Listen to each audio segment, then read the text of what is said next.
ஓம் ஸ்ரீ குருப்பியோ நமக. ஓம் சக்தி பராசக்தி. வணக்கம், நான் உங்கள் அஷ்டலக்ஷ்மி. நாம் இன்னைக்கு கடகராசிக்காரர்களுக்கு இந்த குரு பயிற்சி எப்படிப்பட்ட சாதகமான பலன்களை கொடுக்க போகுது அப்படின்றத பற்றி தான் பார்க்க போகிறோம். சொன்னதுலேயே சொல்லிட்டோம் சாதகமான பலன்கள் அப்படின்னு. இந்த குரு பயிற்சியில் பார்த்தீங்க அப்படின்னா ஃபஸ்ட்டு மேஷராசிக்கு ஒரு பெரிய ஜாக்பாட், அடுத்தது பார்த்தீங்கன்னா கடகராசிக்கு ஒரு மிகப்பெரிய ஜாக்பாட். ஏன் அப்படின்னா லாபஸ்தானத்துக்கு வரார், லாபத்தை கொடுக்க போகிறார். குரு எப்பயுமே சரி உங்களுக்கு பெரிய ப்ளஸ்ஸான ஒரு பிளானட்டு. ஏன்னா அவர் உங்கள் ராசியில் தான் என்ன ஆகிறாருன்னா உச்சமாகிறார். அதனால் இந்த கடகராசிக்காரர்களுக்கு குரு பயிற்சி என்பது சாதகமான பலன்களை தான் நிறைய கொடுக்கும். படிப்பினையை கொடுத்தாலும் சாதகமான நற்பலன்கள் எல்லா பயிற்சியிலையுமே வரும். அவர் எந்த வீட்டில் வேணாலும் உட்காரட்டும், உங்களுக்கு நன்மை செய்யக்கூடிய ஒரு கிரகமாக தான் அவர் இருப்பார். அதனால்தான் இந்த குரு சந்திரன் சேர்க்கும் பொழுது, இந்த சேர்க்கை வந்தாலே கஜகேசரி யோகம். வேற எந்த ஒரு பிளானட்டோடையும் அவர் ஒரு யோகத்தோட போய் உட்காரவே மாட்டார். செவ்வாயோட உட்காரும் பொழுது குரு மங்கள யோகம் தான். ஆனால் கஜகேசரி யோகம் என்பது எல்லா தோஷங்களையும் அப்படியே சைலண்ட் பண்ணக்கூடிய ஒரு யோகம் அது. அதனால தான் இந்த குருவானவர் உங்களுக்கு இந்த ராசிக்காரர்களுக்கு பொதுவாகவே நன்மைகளை செய்யக்கூடிய பிளானட்டாக இருக்கிறார். ஸோ அதுலேயும் லாபஸ்தானத்தில் வரக்கூடிய குருவானவர் உங்களுடைய முயற்சி ஸ்தானத்தை வேற பார்க்குறாரு. அதே போல் உங்களுடைய பூர்வ புண்ணியத்தை பார்க்குறாரு. அதே மாதிரி உங்களுடைய களத்திரத்தையும் பார்க்குறாரு. அதனால் இது உங்களுக்கு சாதகமான குரு பயிற்சியாகத்தான் இருக்க போகிறது. ஸோ இந்த குரு பயிற்சி என்பது ஒரு ஜாக்பாட். இப்போ ஒரு பெரிய நிம்மதி பெருமூச்சு நீங்கள் விடலாம். ஏன்னா இது வரைக்கும் 10ல் இருக்கும் பொழுது நிறைய ப்ராப்ளம்ஸ் பார்த்துருப்பீங்க. தொழிலாக இருக்கட்டும், இல்லை வேலையாக இருக்கட்டும், ஏதோ ஒரு நிலையில் கொஞ்சம் சஞ்சலங்கள் கொடுத்துருப்பாரு, நிறைய சங்கடங்களை கொடுத்துருப்பாரு. இருந்தாலும் அதன் மூலமாக சில அனுபவங்களை உங்களுக்கு கொடுத்துருப்பாரு. ஆனால் இப்போ வரக்கூடிய குரு பயிற்சி பார்த்தீங்க அப்படின்னா முயற்சி ஸ்தானத்தை பார்க்குறது அப்படின்றதே ஒரு பெரிய ப்ளஸ். ஏன்னா நீங்கள் எடுக்கக்கூடிய முயற்சிகள் ஈஸியாக சக்ஸஸ் ஆகும். அந்த நிலையை அவர் கொடுத்துருவார். அதனால் நீங்கள் எந்த முயற்சினாலும் இப்போ தைரியமாக இறங்கலாம். அப்போ நாங்கள் புதுசாக தொழில் தொடங்கலாமா? தொடங்குங்க, ஒன்றும் பிரச்சனை இல்லை, தப்பு இல்லை, நீங்கள் செய்யலாம். செய்தீங்க அப்படின்னா உங்களுக்கு நன்மை தான். இப்போ ஆனால் உங்களுடைய ஜனன ஜாதகத்தில் அதற்கான நிலை எப்படி இருக்குன்றதை பார்த்து தான் நம்ம இந்த டிசைட் பண்ண முடியும். அதனால் இந்த குரு பயிற்சியில் நீங்கள் ஏதாவது முயற்சிகள் இறங்குறீங்க அப்படின்னா இறங்குங்க. அதோடு உங்களுடைய தசாபுத்தி எப்படி இருக்குன்றதை பாருங்கள். அதுக்கேற்ற மாதிரி நீங்கள் ஸ்டெப் எடுத்து வச்சிங்க அப்படின்னா நிச்சயமாக சக்ஸஸ் அப்படின்றது இந்த ஒரு வருஷம் உங்களுக்கு கூடவே பயணம் பண்ண போகுது. அதே மாதிரி பூர்வ புண்ணிய ஸ்தானத்தை பார்க்குறார். 3 என்பது சகோதர ஸ்தானமும் கூட. அதனால் சகோதர வழியில் உங்களுக்கு சில நன்மைகள் நடக்கக்கூடிய வாய்ப்புகள் இருக்குது. அதனால் எதுவாக இருந்தாலுமே பேசி தீர்த்துக்கோங்க. சகோதரர்களுக்கு இடையே ஏதாவது பிரச்சனை வருது அப்படின்னா கூட பேசி தீர்த்துக்கிட்டீங்க அப்படின்னா பிற்காலத்தில் உங்களுக்கு இது நன்மை தரக்கூடிய ஒரு விஷயங்களை உங்களுக்கு செய்து கொடுக்கும். இதே போல் உங்களுடைய பூர்வ புண்ணியத்தை பார்க்குறதுனாலையும், பூர்வ புண்ணியம் ப்ளஸ் அது உங்களுக்கு குழந்தைக்கான ஸ்தானம், உங்களுடைய ஆழ்மன எண்ணத்திற்கான ஸ்தானம். அதனால் இதெல்லாம் குரு பார்க்குறாரு அப்படின்றதே ஒரு ப்ளஸ் உங்களுக்கு.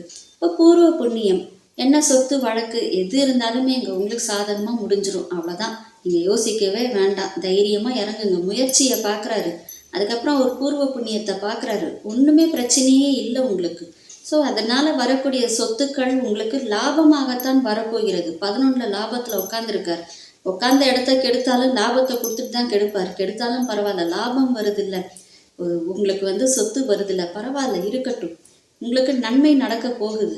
அதே மாதிரி குழந்தை பாக்கியம் இல்லையா, குழந்தை பிறக்கும் கண்டிப்பாக. அப்போ எங்களுக்கு அறுவை சிகிச்சையா, மருத்துவ சிகிச்சையா தேவையே இல்லைங்க. அங்கே கேதுலாம் இல்லை, அவர் பார்க்குறாரு, அவ்வளோதான். பார்த்தாலே போகிறோம், உங்களுக்கு நிச்சயமாக குழந்தை பாக்கியம் உங்களுக்கு கண்டிப்பாக இந்த குரு பயிற்சியில் கிடைக்கும். அதே மாதிரி நீங்கள் என்ன ஆசைப்படுறீங்களோ அது நடக்கும். ஆசை அதிகமாக படுங்க, நிச்சயமாக நடக்கும். அதுக்கான முயற்சி இறங்குனீங்கன்னா போகும். முயற்சியும் பூர்வ புண்ணியமும் ஸ்ட்ராங் ஆகிடுச்சு. 3, 5, 7ன்றது ஒரு நல்ல நிலை. அதே மாதிரி 7 பார்க்குறாரு. கல்யாணம் ஆகலையா, கல்யாணம் ஆகிடும். கல்யாணம் ஆகிடுச்சா, வெளிநாட்டில் வேலைக்கு முயற்சி பண்ணுறீங்களா, கிளம்பி போயிடுவீங்க. ஏன்னா கடகம் அப்படின்றது ஒரு நீர் ஸ்தலம். அந்த இடத்துல உட்கார்ந்துட்டு இருக்க, அதாவது அந்த இடத்துலேருந்து நீங்கள் உங்களுடைய 7 பார்க்குற பொழுது கண்டிப்பாக திருமணத்திற்கு பிறகு நீங்கள் வெளிநாட்டுக்கு போகக்கூடிய அமைப்பு உங்களுக்கு உருவாகும். அதனால் இது எல்லாமே உங்களுக்கு பாசிட்டிவ் தான். இந்த ஒரு வருஷம் ஃபுல்லாகவே பார்த்தீங்க அப்படின்னா உங்களுடைய நிலை ரொம்ப நல்ல நிலையாகத்தான் இருக்க போகிறது. ஸோ எவ்வளோக்கு எவ்வளோ நீங்கள் பிளான் பண்ணுறீங்களோ, எப்படி நீங்கள் அதை எக்ஸிக்யூட் பண்ணுறீங்களோ அதை கொண்டே இந்த குரு பயிற்சி உங்களுக்கு மிகப்பெரிய சக்ஸஸ்ஃபுல் பயிற்சியாக மாறப்போகிறது. ஸோ நீங்கள் வந்து கவலைப்படாதீங்க, டென்ஷன் ஆகாதீங்க. ஏன்னா சந்திரன் இல்லையா, ஸோ நிறைய குழப்பங்களை கொடுக்கும். இது எல்லாத்தையும் எடுத்து வச்சிருங்க. வச்சுட்டு நீங்கள் பாட்டுக்கு உங்கள் வேலையை மட்டும் பாருங்கள். கண்டிப்பாக இந்த குரு பயிற்சி உங்களுக்கு சாதகமான பயிற்சியாகத்தான் இருக்க போகிறது. இதில் பாதகம்னு சொல்கிறதுக்கு ஒன்றுமே இல்லைங்க. பாதகத்தையே அவர் கொடுக்க போகிறதே இல்லை. அப்படியே பாதகம் கொடுத்தாலும் 11 லாபத்தில் உட்காந்துட்டு இருக்காரு இல்லையா, அது வந்து உங்களுக்கு பாதகங்களை தடுத்துரும். அதனால் உங்களுக்கு பிரச்சனை இல்லை. எதுவாக இருந்தாலும் பரவாயில்ல. இன்னொன்று 3 என்பது தைரிய ஸ்தானமும் கூட. இப்போ தைரியம் ஜாஸ்தி ஆயிடுச்சுனாலே போதும், எது வந்தாலும் பார்த்துக்கலாம், என்ன நடக்குதோ பார்த்துக்கலாம், இதெல்லாம் ஒரு பெரிய விஷயமா அப்படின்ற நிலையில் நீங்கள் போயிடுவீங்க. ஸோ கேது இருந்தாலும் குரு பார்க்கறதுனால உங்களுடைய முயற்சிகள் பலிதமாகும், தடை தாமதங்கள் இன்றி பலிதமாகும். அதனால் இந்த இதில் வந்துட்டு நீங்கள் தெய்வ வழிபாடு மட்டும் கண்டினியூவாக எவ்வளோக்கு எவ்வளோ பண்ண முடியுமோ அவ்வளோக்கு அவ்வளவு உங்களுக்கு இந்த குரு பெயர்ச்சி சாதகமான பயிற்சியாகத்தான் மாறப்போகிறது. இந்த குரு பெயர்ச்சியை நீங்கள் மேலும் சாதகமாக மாற்றிக்கணும் அப்படின்னா, நம்ம ஏற்கனவே சொல்லிட்டோம், இந்த வருஷம் ஃபுல்லாக எல்லாருமே அதீத தெய்வ வழிபாட்டுக்கு போகணும்.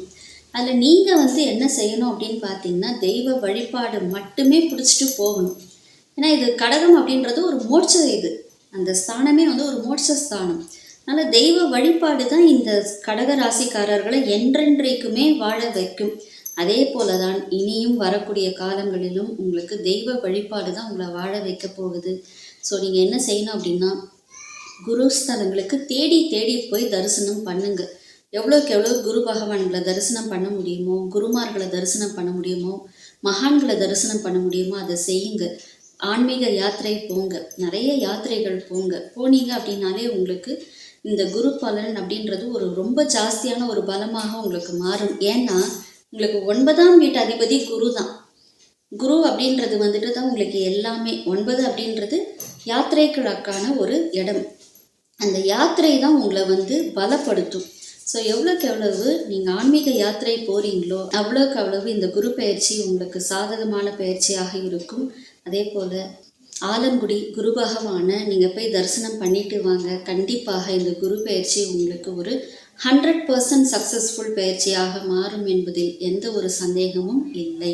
இது எல்லாமே பொது பலன் தான். உங்களுடைய ஜாதகத்தை பொறுத்து இந்த பலன்கள் மாறும். உங்களுடைய ஜாதகத்தின் தனிப்பட்ட பலன்களை தெரிந்து கொள்வதற்கும் பிரசனம் மற்றும் வேத ஜோதிடம் பார்ப்பதற்கும் நீங்கள் எங்களை தொடர்பு கொள்ளலாம். ஆன்மீகம் மற்றும் ஜோதிடம் சம்பந்தமான தகவல்களுக்கு எங்களுடைய ஆஸ்ட்ரோலக்ஷ்மி சேனலை சப்ஸ்கிரைப் பண்ணுங்கள். வீடியோஸ் உங்களுக்கு பிடிச்சிருந்தது அப்படின்னா லைக் பண்ணுங்கள். உங்களுடைய ஃப்ரெண்ட்ஸுக்கு இந்த வீடியோஸை ஷேர் பண்ணுங்கள். எல்லாம் வல்ல இறையருளின் துணையாலும் அகிலாண்ட கோடி பிரம்மாண்ட நாயகியின் அருளாலும் உங்கள் இல்லங்களிலும் உள்ளங்களிலும் என்றென்றும் மகிழ்ச்சி நிலைத்திருக்கட்டும். நன்றி.